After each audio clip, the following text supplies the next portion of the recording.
ইসরে ভাই, সামনে পরীক্ষা চলে আসছে, আর 1 মাস পরে পরীক্ষা, বই পড়তে হবে ভালো মতো। মানুষ ভাব প্রকাশের জন্য কথা বলে, কিন্তু কথা যখন তারা বলে তখন বলার সঙ্গে সঙ্গেই তা বিলুপ্ত হয়ে যায়। কিন্তু মানুষ তার পরবর্তী প্রজন্মের কাছে নিজেকে প্রকাশ করতে চায়।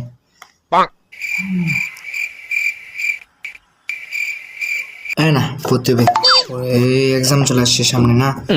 আচ্ছা, লিখন ব্যবস্থা প্রচলন করে ধ্বনির এই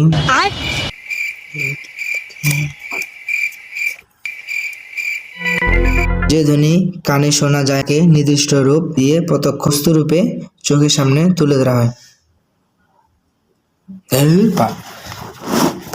বই বন্ধ, ওই দেখা যাবে পরীক্ষা যেদিন তার আগের দিন পড়বো। এখন পড়া বাদ, লাগা টিকটক।